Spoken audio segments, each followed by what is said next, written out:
저희 2부 발표 이어서 시작하도록 하겠습니다.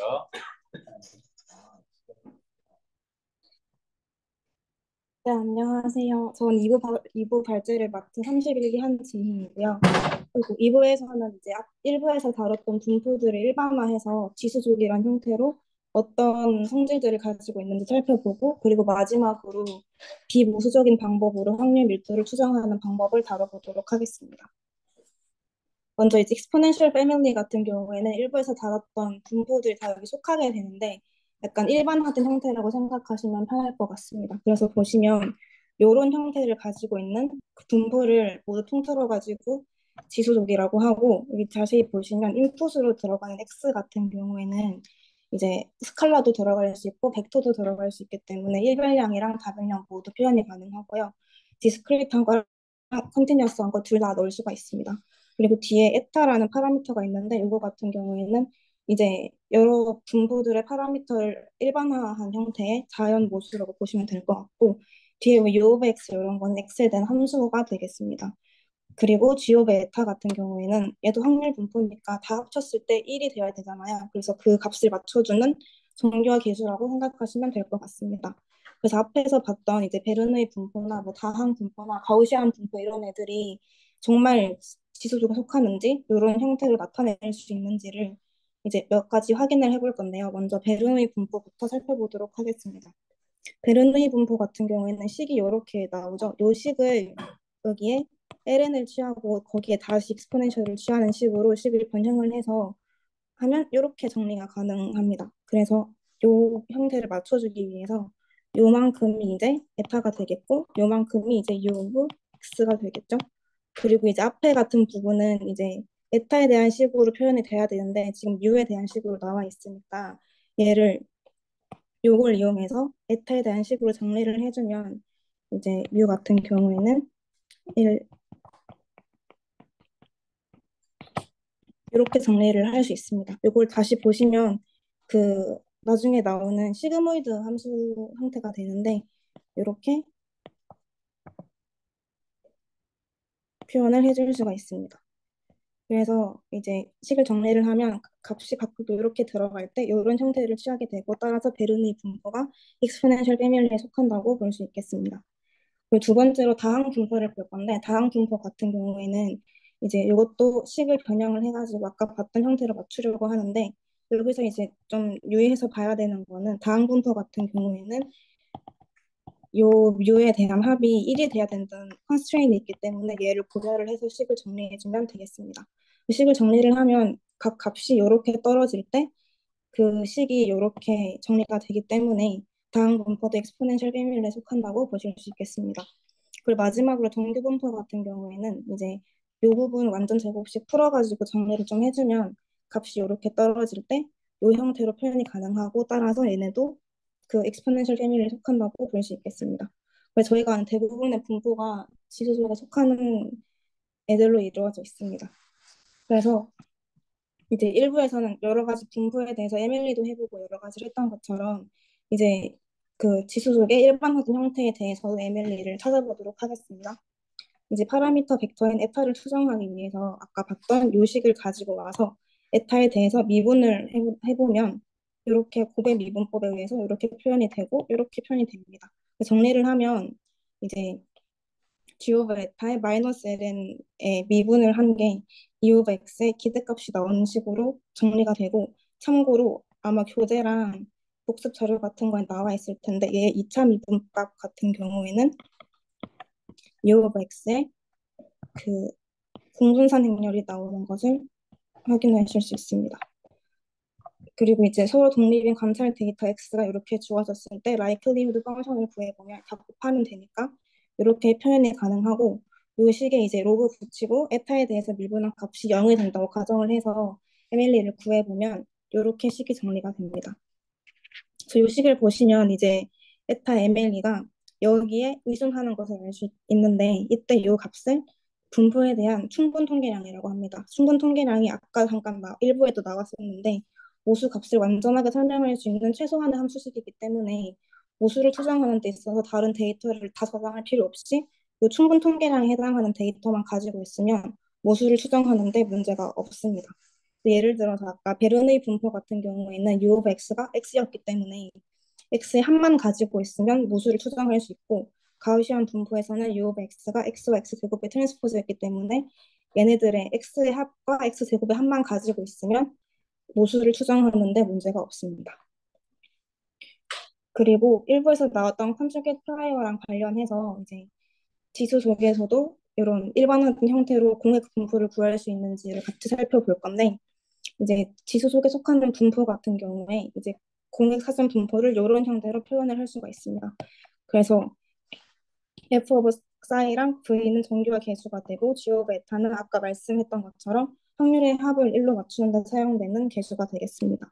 그리고 아까 봤던 likelihood 펑션 같은 경우는 이렇게 표현이 되고 이제 포스테리어를 만들기 위해서 그 프라이어랑 요 likelihood를 곱하게 되면 이런 식의 형태가 나오는데 얘도 보시면 형태가 exponential family에 속하는 형태로 볼 수 있습니다. 그래서 프라이어랑 포스테리어가 둘 다 exponential family에 속하기 때문에 이 경우에 공약 분포 관계에 있다는 것을 확인할 수 있습니다. 그리고 이제 마지막으로 확률 추정을 할 때 사전 그 프라이어의 모수값을 쉽게 알 수 있는 경우가 있고 프라이어가 어떤 형태를 취하는지 알기 어려운 경우도 있기 때문에 그런 경우에 프라이어가 포스테리어에 미친 영향을 최소화하기 위해서 비정보적 프라이어를 사용하기도 합니다. 그래서 가장 쉽게 사용되는 방법은 이제 P의 X 기분 람다처럼 모수 람다가 주어진 경우에 그 프라이어를 상수로 설정하는 게 가장 간단한 방법이 됩니다. 예를 들어서 람다가 어떤 K개의 상태를 가지는 이상 분수가 된다면 그 프라이어를 K분의 1로 간단하게 사용을 할 수가 있습니다. 근데 요거 같은 경우에 두 가지 문제점이 있어서 주의를 해야 되는데 가장 먼저 람다의 범위가 언바운디드 된 경우에는 이제 확률의 합을 구하기 위해서 적분을 하게 되면 값이 무한대로 발산하게 되기 때문에 이런 경우에 주의를 해야 되고 그리고 이제 비선형 변환되는 변수를 분포에 적용하는 경우에도 주의를 해야 되는데 예를 들어서 H 오브 람다가 상수라고 가정하고 이 람다가 에타 제곱이라고 한다면 H의 에타 제곱 역시 같이 상수가 나오게 됩니다. 그래서 새로운 함수 H 해세 에타를 정의를 이렇게 하면 이제 H 해세 에타 역시 상수가 나오게 되는데 실제로 이제 분포 변환을 하게 되면 그 자코비안이 들어가기 때문에 얘가 상수로 나오지 않고 에타에 대한 선형 함수가 나오기 때문에 주의가 일치하지 않게 됩니다. 그래서 이 두 가지 경우에 주의를 해서 그 상수 값을 가지는 사전 분포를 사용해야 한다고 이야기합니다. 여기까지 이제 그 지수속에 대한 이야기를 다뤄보았고, 이제 앞에서 했던 그 것들은 다 이제 모수적 접근 방법이라고 해서 어떤 데이터를 그러니까 어떤 확률 밀도를 추정을 할 때 데이터로부터 추정할 수 있는 적은 수의 파라미터를 가진 특정한 형태의 함수를 확률 분포로 사용해서 확률 밀도를 추정을 하게 됩니다.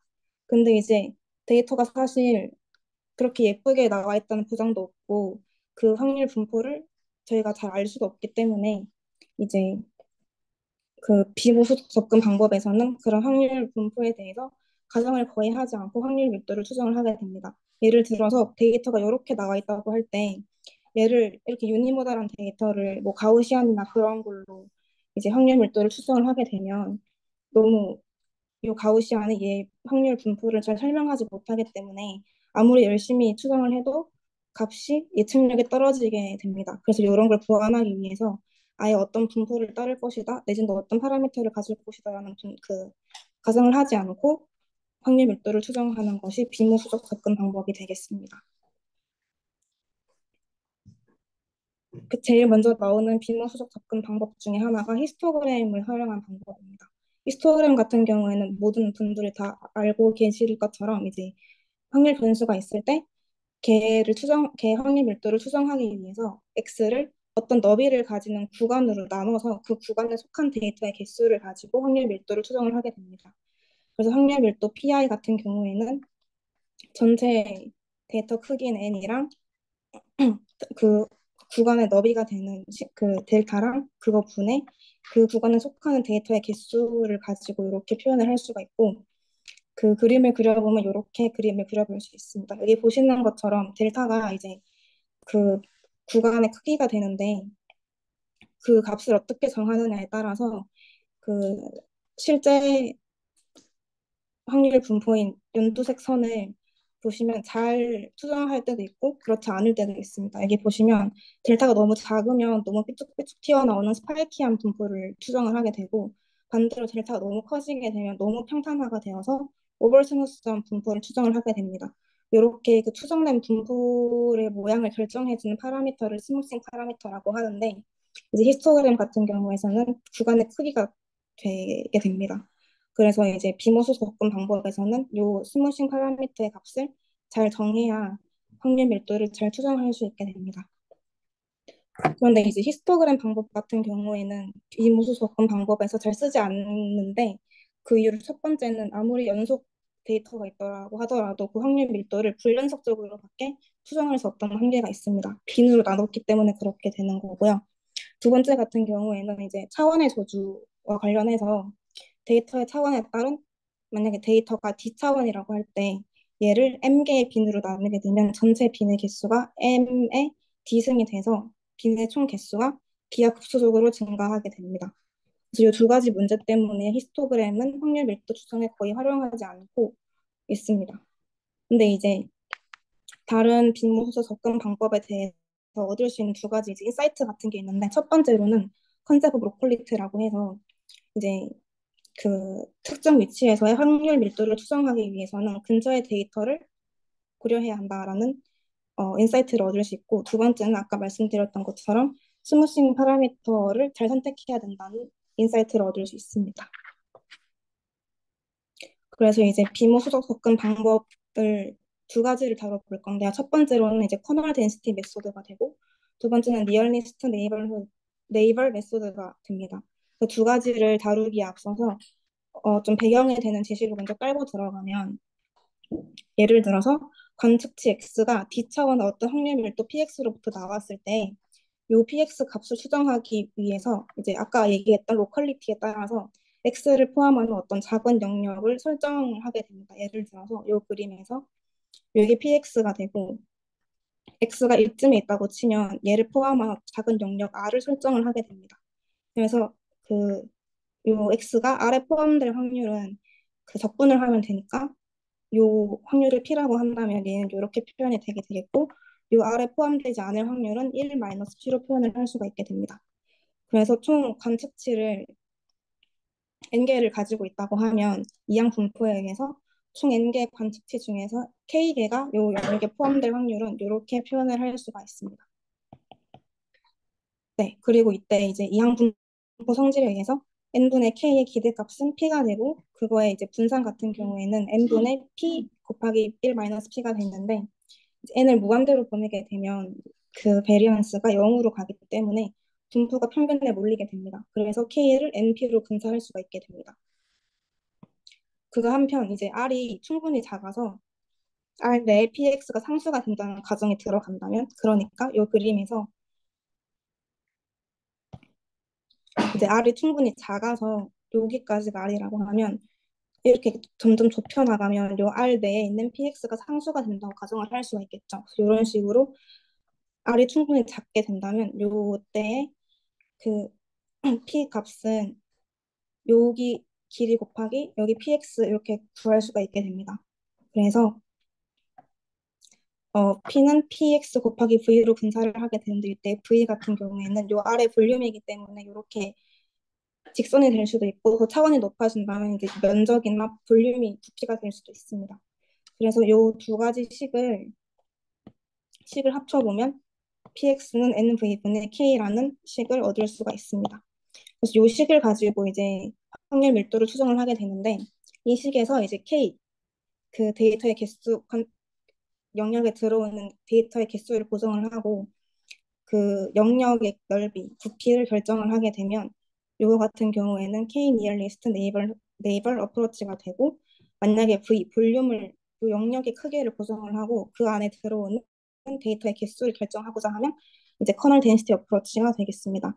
그래서 밑에 그림을 보면 조금 더 직관적으로 알 수 있는데 이 파장 윈도우가 커널 어프로치 한 종류인데 이걸 보시면 동그라미 크기는 다 일정한 걸 볼 수 있어요. 그러니까 이 영역의 크기는 고정을 하되 그 안에 들어오는 관측치 개수를 세워서 확률 밀도를 추정하고자 하면 커널 어프로치가 되고 여기 옆에서처럼 다 세 개씩 들어오게 여기는 맞춰 놓은 거기 때문에 영역에 들어오는 데이터의 개수를 고정을 해놓고 그 영역 자체를 조절하면서 확률 밀도를 추정을 하게 되면 K nearest neighbor 어프로치가 되게 됩니다. 네, 그래서 먼저 커널 덴시티 에스티메이터 먼저 보면 X를 중심으로 하는 그러니까 저희가 추정을 해야 되는 X를 중심으로 하는 하이퍼 큐브 R을 가정을 하고 그 안에 포함되는 관측치의 개수를 K개라고 했을 때 걔를 구하기 위한 함수를 먼저 정의를 하고 들어갑니다. 이 함수 같은 경우에는 이제 그 인풋을 U로 받는데 걔가 2분의 1보다 작으면 1을 반환하고 그렇지 않으면 0을 반환하는 함수가 됩니다. 얘를 일단 설명을 넘어가고 그래서 요 값을 넣게 되면 이제 여기가 x가 되고 만약에 xn이 여기 있다고 생각을 하게 되면 요 사이의 거리가 이제 얘가 되겠고 h로 나누기 때문에 상대적인 거리가 2분의 1보다 작다라는 말은 얘가 x가 가운데에 있기 때문에 xn이 요 하이퍼큐브 안에 들어오게 된다는 말이 됩니다. 그래서 요 식의 뜻은 x를 중심으로 하는 한 변의 길이가 h인 하이퍼큐브 r이 있을 때 xn이 그 하이퍼큐브 안에 들어오게 되면 1을 반환하고 그렇지 않으면 0을 반환하는 함수라고 볼 수 있습니다. 그래서 총 관측치 개수 k를 구하는 거는 그냥 다 더해주면 되겠죠. 그래서 이렇게 관측치의 총 개수 k를 구할 수 있고 아까 봤던 px는 nv분의 k라는 식에 의해서 확률 밀도를 이렇게 구할 수 있습니다. 그러니까 n이랑 요 hd가 한 변의 길이가 h인 하이퍼큐브의 부피가 되고 여기 아까 봤던 요만큼이 이제 아까 얘기했던 k가 되기 때문에 그대로 대입을 해서 구한 거예요. 이렇게 확률 밀도를 구해서 추정하는 게 이제 커널 덴시티 에스티메이터가 됩니다. 이때 사용했던 요 k 요 함수를 커널 함수라고 하는데 그 커널 함수 중에서도 파zen 윈도우라는 함수를 사용한 방법입니다. 그런데 이 같은 경우에도 아까 히스토그램이랑 마찬가지로 어떤 하이퍼큐브를 가정을 하고 거기 들어오는 개수를 센 거기 때문에 그 경계에서 불연속이 발생할 수 있기 때문에 조금 더 스무스한 함수를 가지고 올 수 있습니다. 그래서 주로 가우시안 함수를 적용을 하게 되고 그렇게 되면 식이 이렇게 확률 밀도를 추정하게 됩니다. 그리고 얘를 이제 그림으로 그려보면 이렇게 그릴 수가 있는데 보시면 H 값에 따라서 이번에는 원래 확률 분포가 초록색이고 추정된 확률 분포가 파란색이라고 했을 때 H 값에 따라서 또 확률 분포의 모습이 크게 바뀌는 걸 볼 수 있습니다. 그래서 이때는 H가 스무싱 파라미터가 되고 이때 같은 경우에도 너무 작으면 스파이키하고 너무 크면 오버 스무스 되어 있기 때문에 적절한 값을 선택하는 게 중요하다고 볼 수 있습니다. 그리고 아까 커널 함수로 이제 파zen 윈도우라는 함수를 소개했는데 굳이 이런 형태가 아니더라도 값이 양수고 다 더했을 때 1이 된다는 두 가지 조건에 만족을 하게 되면 어떤 함수든지 커널 함수로 쓸 수 있게 됩니다. 주로 사용하는 커널 함수는 이런 형태들이 있습니다. 네, 그리고 두 번째로는 이제 아까는 이제 그 V를 구성을 하고 하이퍼큐브의 부피를 구성을 하고 그 안에 들어오는 K를 세 가지고 확률 밀도를 추정을 했다면 이번에는 그 들어온 데이터의 개수인 K를 구성을 하고 볼륨을 바꾸는 식으로 해서 확률 밀도를 추정해 보도록 하겠습니다. 그래서 이제 니얼리스트 네이버 메소드에서는 이제 X를 중심으로 한 어떤 구를 가정을 하고 그 구 안에 K개의 관측지가 포함될 때까지 반지름을 늘리면서 구의 부피 V를 결정을 하게 됩니다. 그래서 여기에 이제 K 니얼리스트 네이버 메소드가 되고 이때 만약에 K가 1이 되면 그냥 니얼리스트 네이버 메소드가 되게 됩니다. 그리고 이제 그 K에 따라서 이게 결정이 되기 때문에 스무싱 파라미터는 K가 되게 됩니다. 예를 들어서 어 일단 뒤에 예시를 같이 보면서 말씀드리도록 하겠습니다. 그래서 만약에 K 니어리스트 네이버 메소드를 사용해서 이제 분류 과제를 해결하는 예시를 한번 살펴볼 건데 전체 데이터의 수가 n개고 분류 클래스 종류가 ck이고 ck에 포함되는 데이터의 수를 nk라고 했을 때 어떤 새로운 데이터 x가 속할 클래스를 이제 kn을 활용해서 찾고자 합니다. 그래서 예를 들어서 이렇게 있을 때 이런 데이터가 있고 새로운 데이터 X가 들어왔을 때 얘가 어디에 속할지를 이제 KNN을 가지고 찾는 방법은 이제 X를 중심으로 K개의 데이터를 포함하는 구를 하나 만듭니다. 예를 들어서 세 개라고 설정을 하게 되면 세 개의 데이터가 바운드 될 때까지 어떤 구를 만들어서 예를 들어서 이런 구가 생겼다고 하겠습니다. 얘가 V가 되고 그러면 아까 K는 3이라고 했으니까 이런 식으로 식을 쓰게 되면 이제 어 그 그 px 기분 ck가 이렇게 표현을 할 수 있게 됩니다.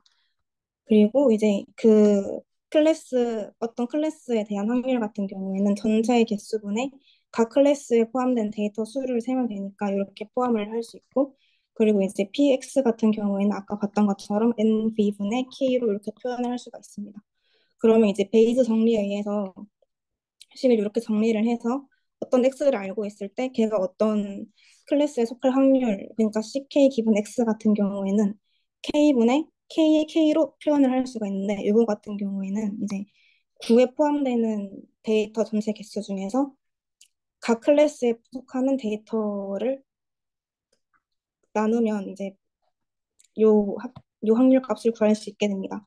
그래서 얘를 이제 맥시마이즈 해야 되기 때문에 이제 요 값이 크게 될수록 네, 이 값을 최대로 크게 하는 k인 클래스를 할당을 하게 되고 요거 같은 경우에는 이제 k가 3이 되고 빨간색 같은 경우에는 3분의 2가 되고 파란색 같은 경우에는 3분의 1이 되기 때문에 요거 같은 경우에는 요 까만 데이터 x를 빨간색 그룹으로 할당을 하게 됩니다.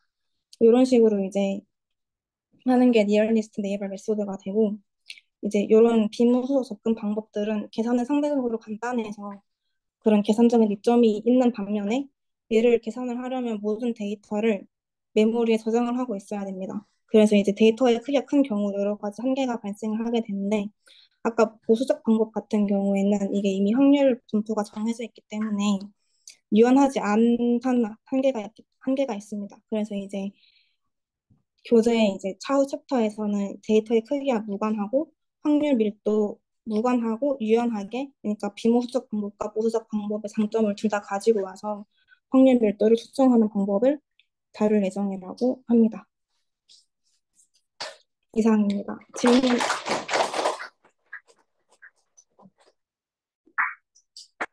질문 있으실까요?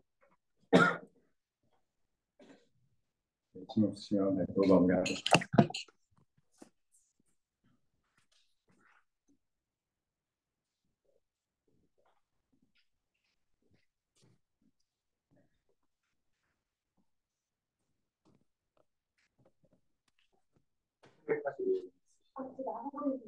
네.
기타 분포 가정을 안 하는 거죠. 그래서 그냥 얘를 원래 이렇게 막 하면 안 되는데 이렇게 한번 했다 해볼게요. 그러니까 베타에 이렇게 확률 분할이 있을 때 얘를 이렇게 플랫하게 그래서 어떠한 정보도 없이 플라이어를 줬다고 생각하면 됩니다. 그러면 이거 포스테리어가 어떻게 나오는지 한번 해볼까요? 포스테리어는 원래 요거죠. 근데 얘를 안다고 가정했으니까 여기서는 이걸 한번 구해볼게요. 그냥 풀려 보여주세요. 그러면 어디 원래 얘가 정확한 형태는 아이크림즈 분의 플라이어에다가 얘를 노멀라이징 컨스턴트 했죠. 이런 형태죠. 근데 이 노멀라이징 컨스턴트가 뭐냐면 지금 이게 베타에 대한 분포잖아요. 그래서 베타에 대해 접근을 하면은 얘가 1이 돼야 되는데 우리가 보통 아는 게 라이크림드랑 프라이어가 없단 말이에요. 그러니까 이 컨스턴트는 요거에 대해서 접근을 해야 되기 때문에 구하기가 좀 어려울 수가 있어요. 보통 모를 때는 이렇게 프로포션 한다고 해서 이렇게 쓰거든요. 라이크림드 곱하기 프라이어. 잘 보이시나요? 네. 여기까지 이해되시나요? 이렇게 많이 쓰는데 그러면 이거 포스테리얼 한번 구해볼게요. 라이크리오드가 우리 지금 이거를 따르니까 어떻게 쓸 수 있냐면 컨스턴트는 빼고 쓸게요. 이중에 n 차원이니까 이렇게 쓰죠. 멀티베리의 가우시안입니다.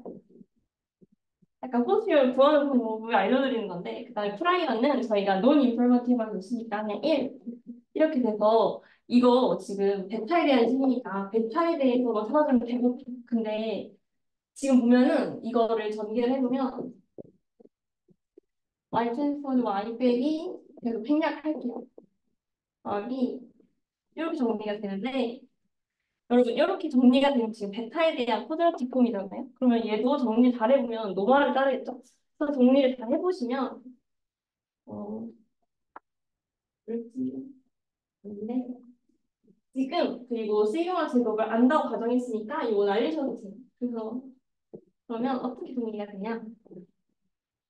이만 제곱 분의 트랜스포즈 x 베타 플러스 그리고 여기서 지금 y도 기본되어 있는 거니까 얘도 알려줘도 돼요. 그러면 이렇게 정리가 돼요. 그러면 여기 약간 이거는 알 필요 없는 트릭인데 이런 형태가 나오면 얘는 노말의 평균이 x 트랜스포즈 x의 인버스 x 트랜스포즈 y고 분산이 요거인 노말이 되거든요. 근데 그래서 이렇게 정리가 되니까 그럼 논 인포메이션 프라이 그러니까 베타에 이렇게 어떠한 사정 정보도 주지 않은 경우에는 포스티리어가 노말을 짜게 되는데 인버스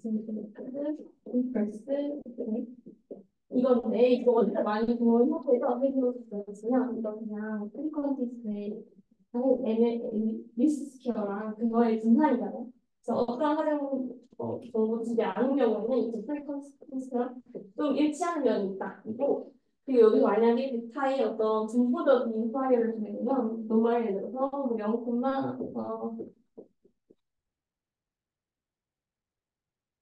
이런 거다. 그러면은 이제 여기가 좀 바뀌게 되겠죠. 그래서 지난주에 학술부장님 설명해줬던 것처럼 뭔가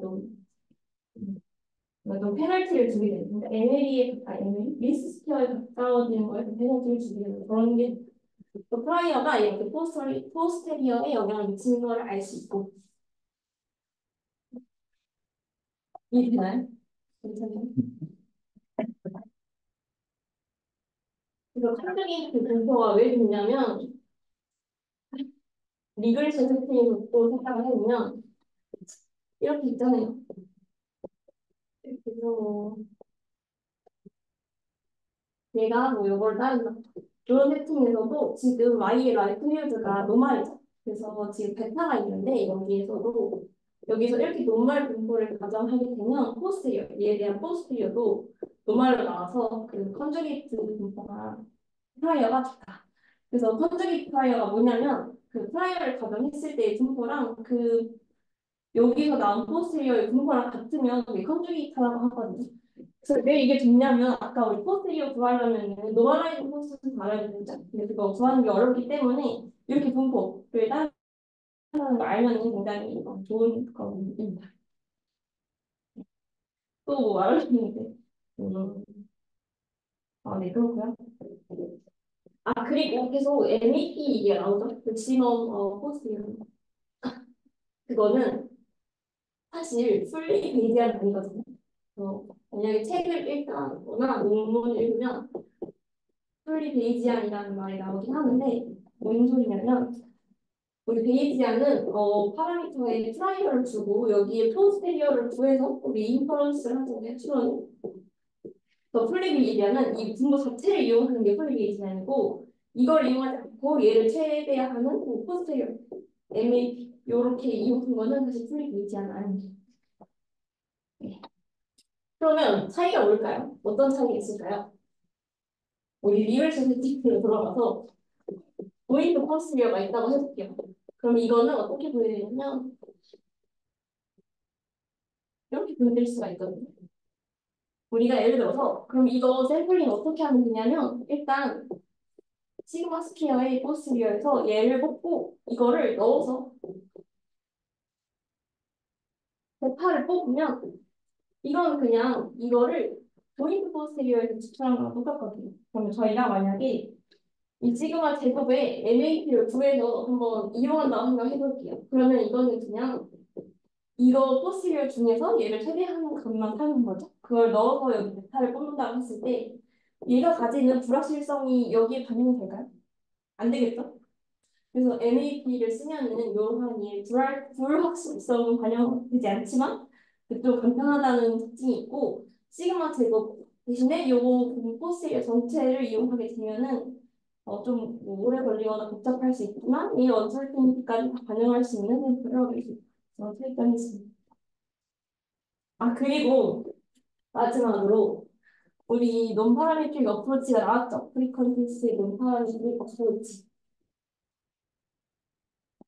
그 전에 가우시안 추측 모델에 대한 얘기가 나왔는데 베이즈에서는 어떻게 하는지 궁금하지 않으시나요? 이렇게 했을 때 베이즈에서는 어떻게 하냐면 기억이 잘 안 나는데 약간 이런 형태의 노말의 GM은 이런 형태잖아요. 베이즈에서는 어떻게 하냐면 여기 파이에 우리가 디비ዥ널 분포였죠. 거기에 디비ዥ널 분포를 줘서 플라이어를 줘서 합니다. 베이즈. 왜냐하면 여기서 뽑은 게 나온 값들이 다 더하면 1이거든요. 그래서 이걸 이용해 파이를 디비ዥ널 모델링해서 베이즈는 합니다. 그리고 만약에 네. 그래서 요거 프리컨디스트 논파라메트릭 어프로치가 나왔는데 베이지 안에 논파라메트릭 어프로치는 궁금하지 않으시나요? 뭐예요?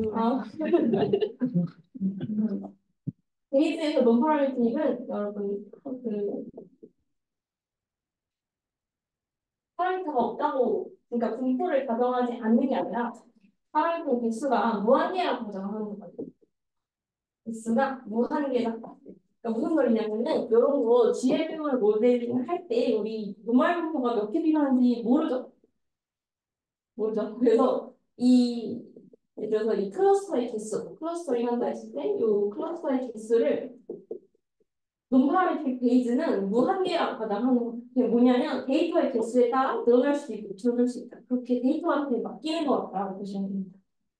그래서 여기서 지금 이게 GMM을 1부터 K까지 이렇게 파이나이트한 개수를 사용하면 파이나이트 저 모델이고 논파라메트릭 베이즈는 이거를 이제 무한하다고 가정을 하는 거예요.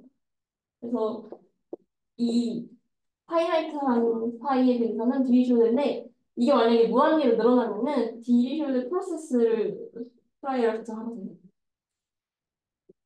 이게 논파라메트릭 베이즈. 그래서 빈모수 베이즈는 어떤 분포를 가정하지 않는 게 아니라 파라미터를 무한계라고 가정하는 방법이죠.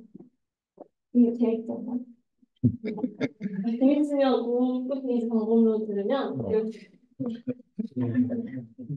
그리고 뭐 질문 있으신가요? 저 할 말 끝났네요. 그리고 하나 더 남았는데 베이스 처음 공부하시면 어렵잖아요. 그렇죠? 근데 지금 보내주신 책이 F10이거든요. 그래서 이거 좀 어려우시면 DEB였나? 이름 그리면 모르겠어요. 이 책이 있는데 이 책이 그 완전 베이스 처음 공부할 때 공부하기 좋거든요. 그래서 이거 어려우면은 이걸로 보면 돼요. 그리고 이게 90대 FCB 봤는데 이거 공부하고 싶다 그러면 BD 보시면 있는데 BD 좀 어려워서 좋겠어요. 어, 끝나면 아, 네네. 될까요?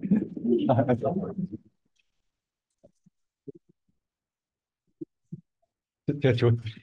아니요. 아, 감사합니다.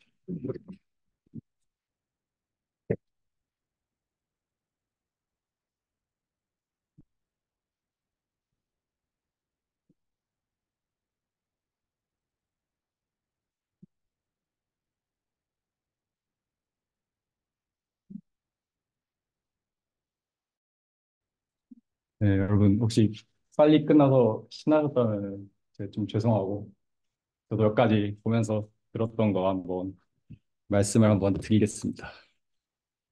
일단 다들 너무 잘해주셔서 감사드리고 아, 이분은 사실 제가 말씀드릴 게 별로 잘 모르겠고요. 그리고 방금 간사님이 또 설명을 엄청 많이 해주셔가지고 네, 또 도움이 많이 되실 것 같아요. 원래 제가 설명했던 내용에도 좀 그게 포함되어 있는데 음, 몇 가지만 말씀을 드리겠습니다.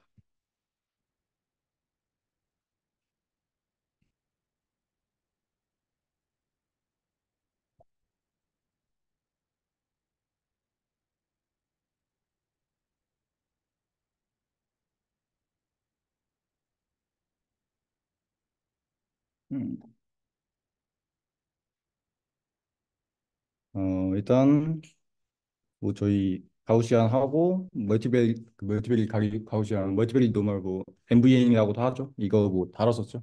그래서 만약 혹시 이게 낯서신 분들은 뭐 계속해서 다룰 내용들이니까 꼭 한번 찾아보시면 좋을 것 같고요. 전반적으로 뭐 보충 설명 조금이랑 왜 하는지 그런 거 조금 말씀을 드릴게요. 여기서 재윤님이 컨디셔널 가우시안을 다뤄주셨는데 제가 생각했을 때 이게 왜 다루냐 하면은 보통 저희가 어떤 뭐 x가 어떤 뭐 랜덤 베리어블이고 y가 어떤 랜덤 베리어블인데 다른 랜덤 베리어블이라고 했던가 아니면 둘 다 같은 분포를 따른다 해도 보통 저희가 x 바 y를 구한다 하면은 잘 모르거든요. 왜냐면 일반적으로 x 바 y라 하면은 뭐 이게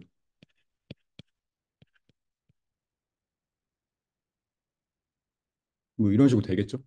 그리고 이거에 둘이 독립이면은 어떤 다른 분포 두 개의 뭐 PDF 이런 게 곱해져 있을 거예요. 일반적으로 곱했을 때 저희가 아는 분포가 나온다. 또 이게 저희가 지금 스톤웜이나 이런 데서 다뤘던 분포들도 있지만 그 말고도 엄청 많은 분포들이 있잖아요. 네, 그런 데서 대부분 이제 저희가 영어 잘 모른다. 그래서 이제 컨디셔널 가우시안 디스트리뷰션을 다루는 이유는 이거는 컨디셔널로 해서 구해봤더니 또 가우시안을 따르더라고. 심지어 저희가 아는 분포. 그러니까 뭐 아는 분포에다가 심지어 또 가우시안이에요. 그러니까 이게 좀 가치가 있다. 그래서 좀 그런 것도 좀 언급을 하고 싶었고요.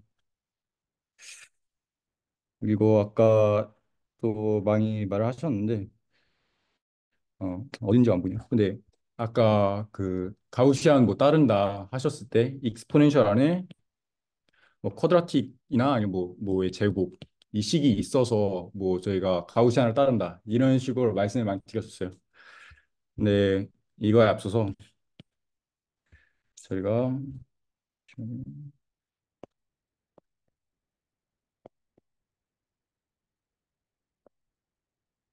근데 이런 거 있었죠? 보면은 뮤에 대해서 두 곱임으로 마찬가지로 가우시안 분포를 따른다. 근데 이게 뭐 왜 그런지 혹시 다들 바로 와 닿으셨나요? 저는 좀 생각해 볼 만한 거리가 있다고 생각을 하는데 이거에 대해서 이유를 조금 말씀을 드리면은 저희가 일단 x가 그 어떤 가우시안에서 나왔다 하면은 PDF가 이렇게 주어질 거예요. 그리고 이제 뭐 그냥 사실 다 곱한 거죠. 독립이고 가우시안이고.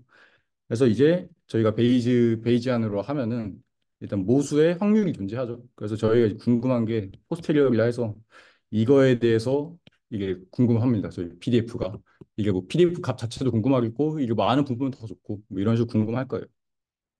그럼 이제 이게 전개를 하면은 베이지 룰 때문에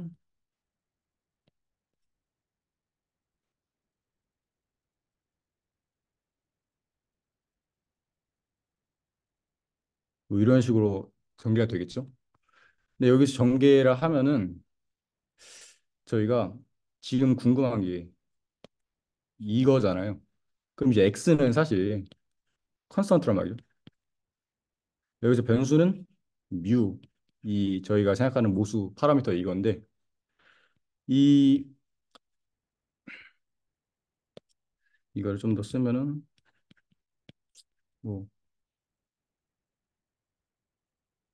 뭐 이런 식으로 쓸 수도 있겠고, 네, 어쨌든 써 보시면은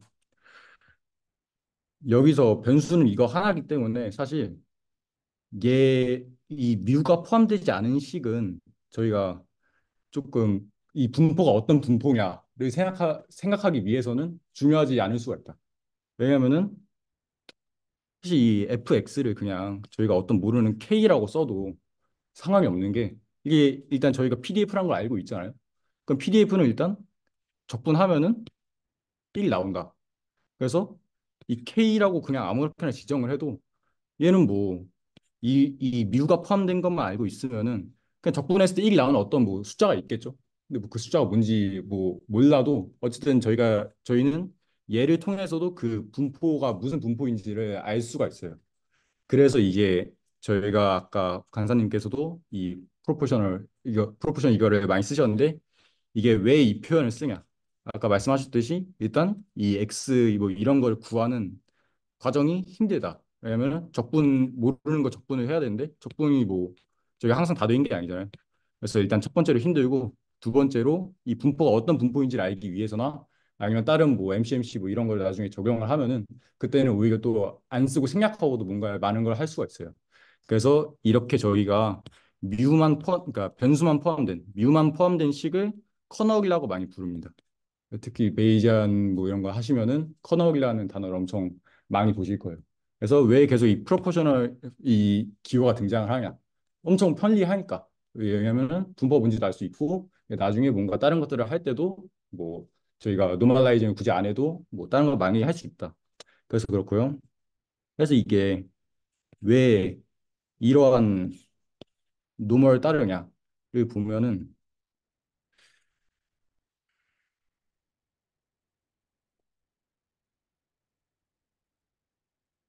음,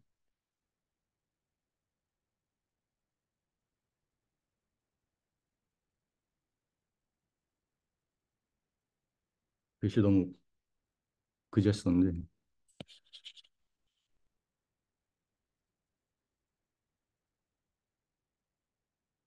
여기 아까 보여드렸던 식 보면은 여기서 뮤가 포함된 거는 이거랑 이거죠. 근데 저희가 이 약간 컨주게이트 말을 했었는데 컨주게이트 할 때 이 사전 분포를 그 얘를 라이클리후드를 노멀로 했으면은 얘도 노멀로 했습니다. 그래서 이거를 곱한 식을 저희는 알겠죠. 이제 여기다가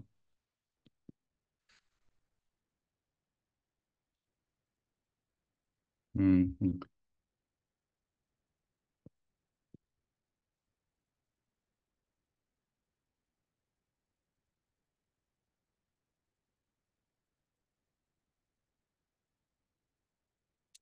음.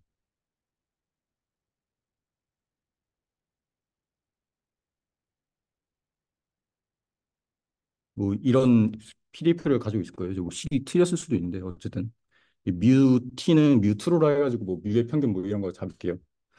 그러면은 이거랑 이거를 곱했을 때 저희가 x나 뭐 시그마나 이런 거는 지금 저희 관심에 없죠. 그래서 무시해도 되는 거예요. 왜냐하면은 이게 어차피 적분했을 때 다 1 될 거고 뭐 어떤 상수가 있겠지.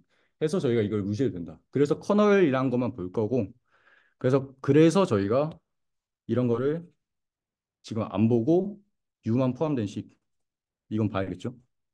그리고 이것도 안 보고 이게 포함된 식을 보는 겁니다. 그래서 이거를 곱해서 전개를 해 봤더니 얘 익스포넨셜이고 얘 익스포넨셜이잖아요. 하면 뭐 익스포넨셜끼리 곱하면은 서메이션 되니까 이거에다가 이거 뭐 B라 하면은 이런 거 해서 하겠죠? 그럼 이걸 전개하면은 뭐 마이너스 2분의 1 뭐 어쩌고 분의 저희의 지금 변수는 뮤다 보니까 뮤에 관심이 있어서 뮤가 없는 여기서 또 보면은 뭐 뮤 없이 뭐 x 제곱으로 뭐또 나올 거예요 항이. 근데 그것도 이제 관심이 없다. 그래서 뮤하고 뭔가로 해서 정리가 될 텐데 그럼 이 뭔가는 이제 저희 그 노멀의 식을 보면은 뭐 뮤가 좀 낯설면은 x 마이너스 뭐 뮤의 제곱이 이런 식으로 됐잖아요. 그래서 사실 이 표현으로 나오면은 얘가 뮤의 평균이다. 네, 어제 뭐 식을 정리하면 그렇게 나오거든요. 그렇게 했을 때 나오는 게 아마 뭐 이런 식일 거예요, 대충. 네. 그리고 여기 보면은 제가 여기도 대충 넘겼는데 이게 이제 노멀 분포 보면은 분상이었잖아요. 그래서 이 식도 정리하고 이 위치에 해당되는 걸 보면은 이게 분상인데 이런 식으로 식이 나오더라. 그런 거였습니다. 그래서 이제 저희 커널 이런 거를 그 익스포넨셜 안에 제곱이 존재하면은 이게 뭐 가우시안이다. 이런 식으로 생각을 할 수 있었던 거고. 그래서 만약에 저희가 뮤랑 어떤 분산 시그마도 같이 해서 보고 싶으면은 방금 아까 했던 것처럼 이런 식으로 이걸 다 무시해버리고 하면은 안 돼요. 왜냐면은 걔네도 변수니까. 그래서 이제 그 이게 어떤 분포인지 포스테리어를 뭐 확인해 보고 싶다? 그러면 이제 알고 있는 컨주게이트 그 형태를 알고 있으면은 그걸 그대로 쓰면 되겠지만 만약에 좀 긴가 민가해. 그러면은 곱해서 아닌 거 제끼고 있는 것만 해서 형태를 봤을 때 아는 형태다. 그러면 이제 저희가 아는 포스테리어구나 이렇게 할 수 있겠죠. 이거는 이제 아마 토요일에 또 한번 다루지 않을까 싶습니다. 그리고요. 그리고 어 전반적으로 살짝 그 뭐랄까 어떤 내용들을 다룰 때 저희가 예습을 안 했잖아요. 그 듣는 사람들은. 그러다 보니까 이게 또 발표자 입장에서는 약간 이미 이 책에 너무 익숙해서 이게 왜 그런지를 설명을 안 해도 그냥 내용만 설명을 할 수가 있어요. 근데 이제 보는 사람 입장에서는 만약 갑자기 다짜고짜 내용 설명이 들어가면은 그래서 이걸 왜 하는데? 이거 왜 배워야 되는데? 이게 왜 이런 걸 다뤄야 되는데? 싶을 수도 있어요. 그래서 예를 들어서 뭔가요 또 뭐 여기서 보면 뭐 피리오딕 이런 거 한다? 그럼 이거를 왜 하는지라던가 아니면은 뭐 아까 위샤트 있었던 것 같은데 그런 걸 할 때도 이제 네 위샤트를 이제 우리가 왜 위샤트라는 걸 소개할 건데 이거는 어떨 때 쓰여서 이래서 하려고 한다 이런 첨언이 조금씩 있으면 더 좋을 것 같아요. 그리고 하나 더 또 하면은 네 여기서도 이 시퀀셜 에스티메이션을 하셨는데 그래서 이게 매큰 경우에 사용하기 좋다. 그리고 누군가한테 뭐 당연하겠는데 그래서 이게 왜 좋냐 하면은 이뮤 평균일 때만 보더라도 그래서 저희가 데이터가 N 개 있었습니다. 근데 이제 N 플러스 1개 한번 데이터가 한번 들어오고 N 플러스 2개로 데이터 한번 들어오고 툭툭툭 계속 들어온다고 생각을 해볼게요. 근데 계속 들어올 때 그때그때 계속 평균을 구하면은 여기는 저희 덧셈을 N-1번을 하고 N으로 나눠야 되죠. 여기는 덧셈을 N번을 하고 N 플러스 1도 나눠야 되고 이렇게 연산을 계속 해야 돼요. 저희가. 근데 이게 만약에 n이 막 3억 개야. 이러면은 좀 그렇죠. 3억 번 더하긴 사실 좀 쉽지 않다. 그럴 때 이제 이렇게 식을 써주시면은 보면은 뮤는 처음에 그 일단 한 번을 계산을 하고 그 다음에는 사교가 들어왔을 때 이렇게 뺄셈 한 번과 덧셈 한 번만 하면은 바로 그 다음 거를 쉽게 할 수 있다. 그래서 또 하면은 뭐 다 그런 것도 있겠습니다. 그래서 이제 이게 뭐 뮤뿐만 아니라 아마 익숙하신 분들이 좀 있을 거예요. 이 강의 노트가. 보시면은 저희가 그 아니, 통전 그거요. 이 샘플 베리언스 언스를 구할 때도 이건 이제 더 심하죠. 왜냐하면은 저희 샘플 베리언스를 구할 때 생각해 보면은 뭐 여기 그 평균 뭐 x가 이런 식으로 해서 구했잖아요. 그럼 이거를 만약에 n개가 있는 상황에서 하나씩 들어올 때마다 계속 계산을 한다? 그럼 첫 번째로 이거 구해야겠죠? x바. 그럼 일단 덧셈을 n번을 해야 될 겁니다. 근데 거기다가 제곱도 해야 돼. 그리고 또 합쳐야 돼. 그거를 계속한다. 이제 몇만 개로 돌려만 봐도 그 실행 시간이 달라지는 게 보여요.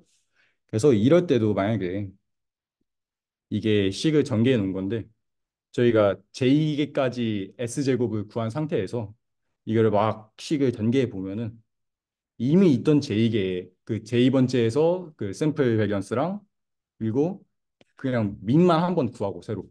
근데 민도 저희 아까 봤던 거 보면은 또 민으로 안 하고 그냥 덧셈 한 번만 해도 구할 수 있었죠.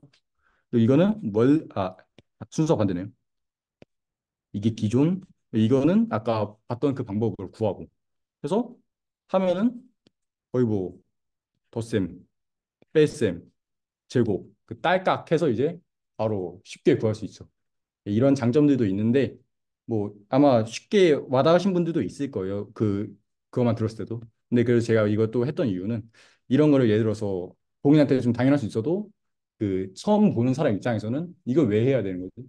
이거 그래서 왜 하는데? 그런 게 좀 중요할 수도 있어요. 그래서 이걸 다음에는 조금 더 신경 써주시면은 아주 들을 때 도움이 될 것 같습니다.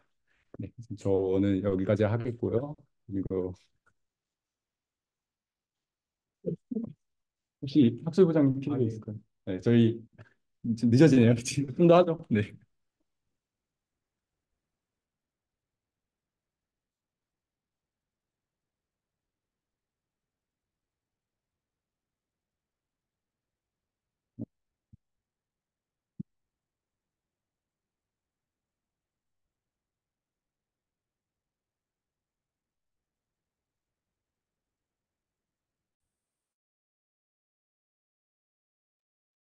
아, 아.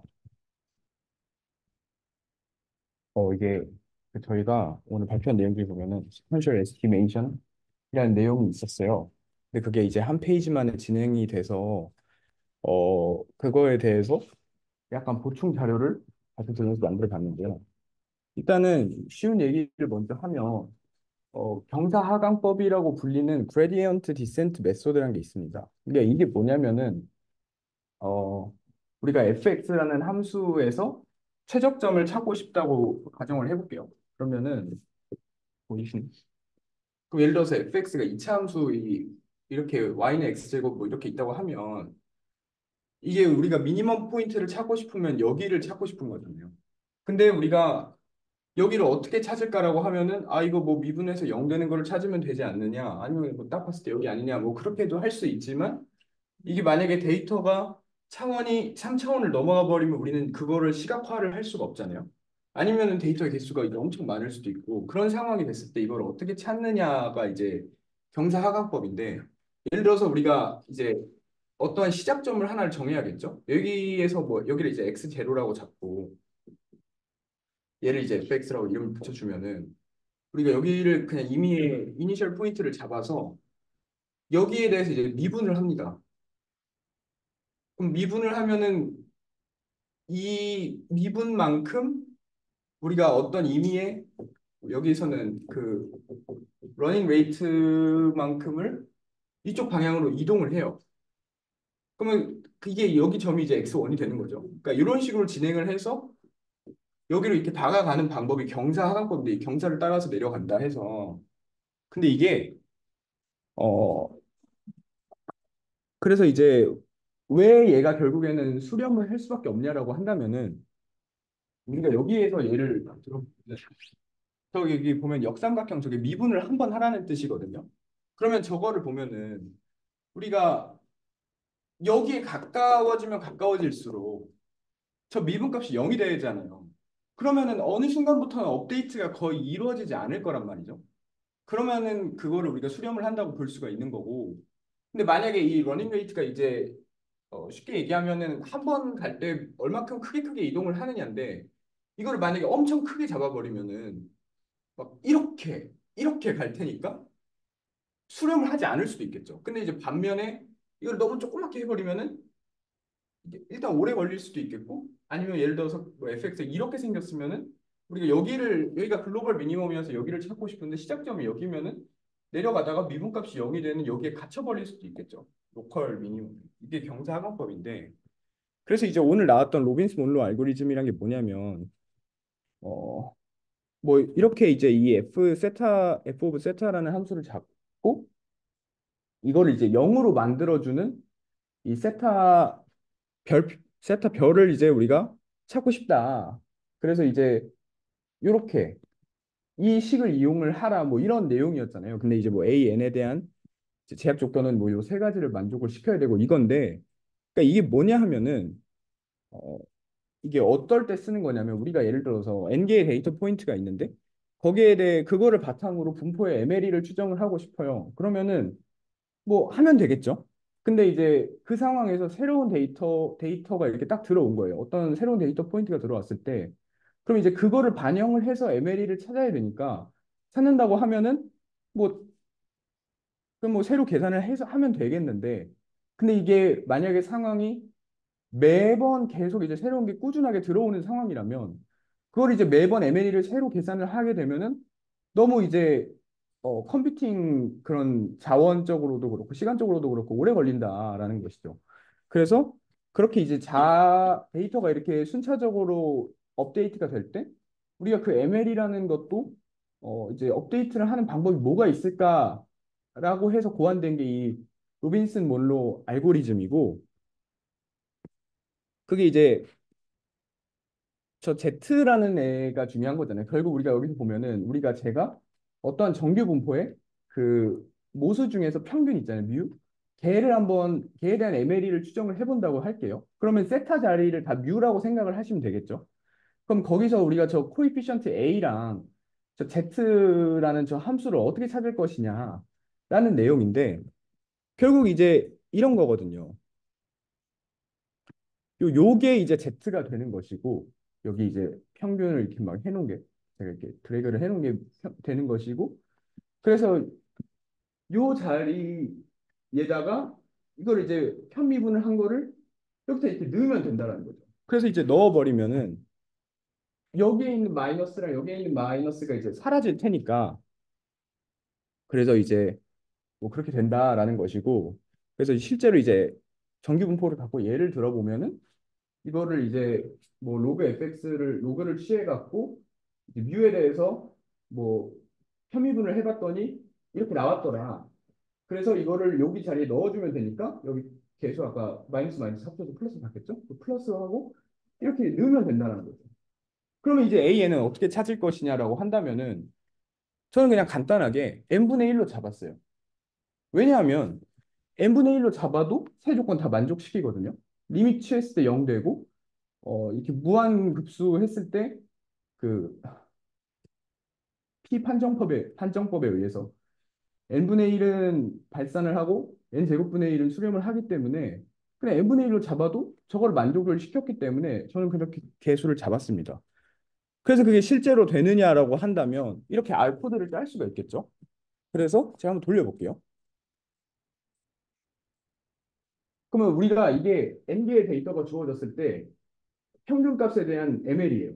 그럼 우리가 그걸 이제 이게 지금 데이터가 10,000개로 돼 있는데 첫 번째 갖고 ML이 찾고 새로 두 번째 거 갖고 와서 업데이트하고 세 번째 거 갖고 와서 업데이트하고 이거를 계속해서 10,000번째까지 계속 업데이트를 됐을 때 저 빨간색 점으로 수렴이 될 것이냐. 그러면은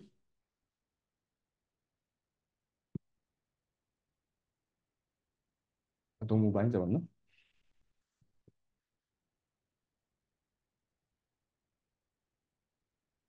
어, 방금까지 됐거든요. 아니, 개수를 너무 많이 잡아서 그런 것 같은데.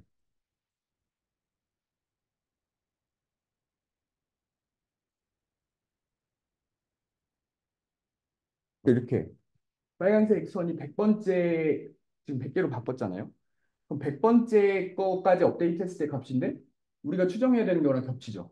그러면은 제대로 이 알고리즘이 추정을 한다고 볼 수 있고 제가 이거를 갖다가 만약에 그 이 내역을 갖다가 타임 시리즈를 그리게 되면은 이렇게 이 빨간색이 원래 추정해야 되는 값이고 실제로 이 타임 시리즈가 여기 이렇게 수렴을 한다고 볼 수가 있겠죠.